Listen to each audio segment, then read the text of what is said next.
ეხლა ჩვენ რაც ვნახეთ აქ, ეს არის სისტემის ნაწილი უკვე.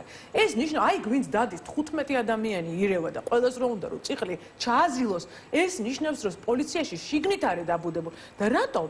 რაც კი სამსახური იყო, რაც კი ინსპექცია იყო, რაც კი ადამიანის უფლებათა განყოფილება იყო, ყველაფერი გააუქმა ქართულმა ოცნებამ.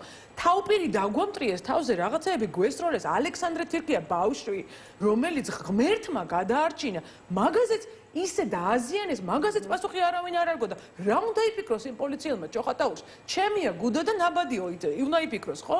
ხო და დღეს ჩემი აზრით ზუსტად გუშინდელის პონზე დღეს არის მაგალითი რომ ამათ უჩვენოთ რომ ეგრე არ არის, ეს არ არის ნინიას ბაღი.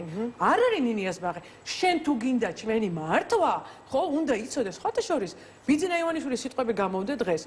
წესით მას შეიძლება ხა ხიბლში ამ ძალაუფლების ხიბლში არის ყველა იგივე, მაგრამ იმ სიტყვებში თვითონ ამბობს, რომ არ შეიძლება ვის უპირისპირდებაო სააკაშვილი 2011 წელს ამბობს, ქართულ ხალხს უპირისპირდებაო?